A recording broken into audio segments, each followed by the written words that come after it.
اللہ کے نام سے شروع جو بڑا مہربان نہایت رحم والا ہے۔ سب دوستوں سے گزارش ہے کہ ایک بار درود شریف پڑھ لیں۔ حضرت ابو ہریرہ رضی اللہ تعالی عنہ سے روایت ہے کہ رسول اللہ صلی اللہ علیہ وآلہ وسلم نے فرمایا، جس نے مجھ پر ایک بار درود بھیجا، اللہ تعالیٰ اس پر 10 بار رحمت نازل فرمائے گا۔ صحیح مسلم۔ تمام ناظرین کو ایک بار پھر میری طرف سے دل کی گہرائیوں سے خوش آمدید اور محبتوں بھرا السلام علیکم۔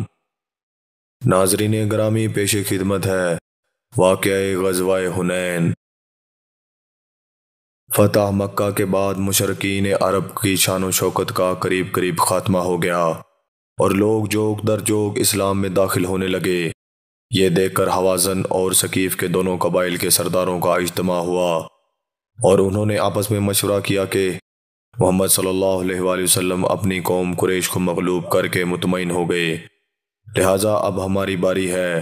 تو کیوں نہ ہم پیش قدمی کر کے حملہ آور ہو کر ان مسلمانوں کا قلعہ کما کر کے رکھ دیں۔ چنانچہ حوازن اور ثقیف کے دونوں قبائل نے مالک بن عوف نظری کو اپنا بادشاہ بنا کر مسلمانوں سے جنگ کی تیاریاں شروع کر دیں۔ یہ خبر پا کر 10 شوال 8 ہجری مطابق فروری 630 کو 10,000 مہاجرین و انصار اور 2,000 مکہ کے 9 مسلم، وہ مشرکین جو اسلام نہ قبول کرنے کے باوجود اپنی خواہش سے مسلمانوں کے رفیق جنگ بن گئے، کل تقریباً 12,000 آدمیوں کا لشکر ساتھ لے کر نبی کریم صلی اللہ علیہ وآلہ وسلم مقام حنین پہنچ گئے۔ جب دشمن کے مقابلے میں صف آرائی کا وقت آیا تو آپ نے مہاجرین کا پرچم حضرت علی رضی اللہ تعالی عنہ کو دیا اور انصار میں بنی خزرج کا علمبردار حضرت حباب بن منظر رضی اللہ تعالی عنہ کو بنایا اور اوس کا جھنڈا حضرت اسین بن خزیر رضی اللہ تعالی عنہ کو عنایت فرمایا، اور خود نبی اکرم صلی اللہ علیہ وآلہ وسلم بانفس و نفیس بدن پر ہتھیار سجا کر ڈیل زرہ پہن کر اور سر انور پر آہنی ٹوپی پہن کر اپنے خچر پر سوار ہوئے اور اسلامی فوج کی کمان سنبھال لی۔ مسلمانوں کے دلوں میں اپنے لشکر کی اکثریت دیکھ کر کچھ گھمنڈ پیدا ہو گیا، یہاں تک کہ بعض لوگوں کی زبان سے بغیر انشاءاللہ کہے یہ لفظ نکل گیا کہ آج ہماری قوت کو کوئی شکست نہیں دے سکتا۔ مسلمانوں کا اپنی فوج کی عددی اکثریت اور عسکری طاقت پر بھروسہ کر کے فخر کرنا خداوند تعالیٰ کو پسند نہیں آیا، لہٰذا مسلمانوں پر خدا کی طرف سے یہ تعزیانہ عبرت لگا کر جب تک جنگ شروع ہوئی تو اچانک دشمن کی ان ٹولیوں نے جو غریلا جنگ کے لیے پہاڑوں کی مختلف گھاٹیوں میں گھات لگائے بیٹھی تھیں، اس زور و شور کے ساتھ تیر اندازی شروع کر دی کہ مسلمان تیروں کی بارش سے بدحواس ہو گئے اور اس ناگہانی تیر بارانی کی بوچھاڑ سے ان کی صفیں درہم برہم ہو گئیں اور تھوڑی ہی دیر میں مسلمانوں کے قدم اکھڑ گئے اور حضور اکرم صلی اللہ علیہ وآلہ وسلم اور چند مہاجرین و انصار کے سوا تمام لشکر میدان جنگ سے فرار ہو گیا۔ اس خطرناک صورتحال اور نازک گھڑی میں بھی حضور اکرم صلی اللہ علیہ وآلہ وسلم اپنے خچر پر سوار برابر آگے بڑھتے چلے جا رہے تھے اور رجز کا یہ شعر بلند آواز میں پڑھ رہے تھے کہ میں نبی ہوں، یہ کوئی چھوٹی بات نہیں، میں عبد المطلب کا فرزند ہوں۔ حضور اکرم صلی اللہ علیہ وآلہ وسلم کے حکم پر حضرت عباس رضی اللہ تعالی عنہ نے بآواز بلند بھاگے ہوئے مسلمانوں کو پکارا اور یا محشر الانصار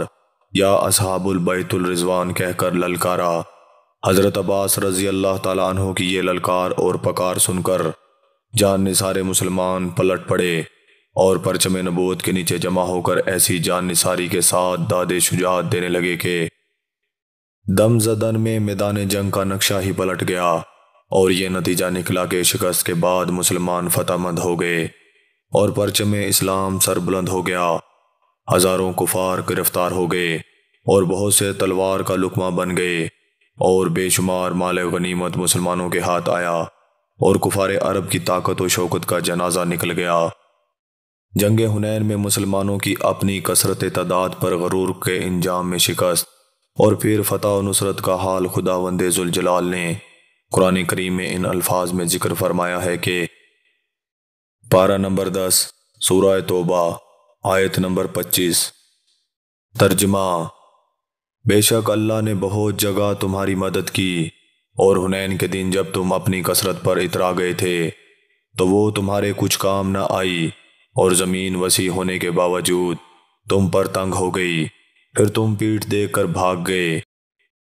پھر اللہ نے اپنی تسکین اتاری اپنے رسول پر اور مسلمانوں پر، اور وہ لشکر اتارے جو تم نے نہ دیکھے، اور کافروں کو عذاب دیا، اور منکروں کی یہی سزا ہے۔ جنگ حنین کا یہ واقعہ دلیل ہے کہ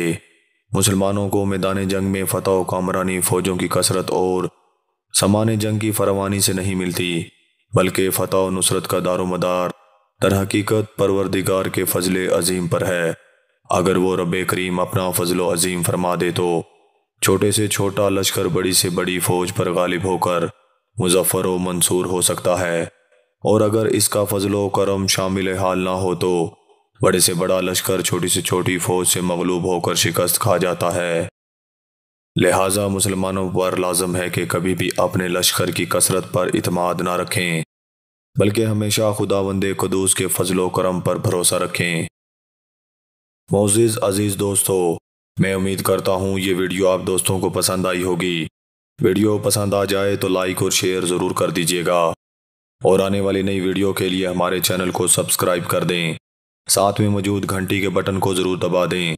تاکہ ہماری ہر نئی آنے والی ویڈیو سب سے پہلے آپ تک پہنچ سکے۔ مجھے دیجیے اجازت، دعاؤں میں یاد رکھیے گا۔ اللہ حافظ۔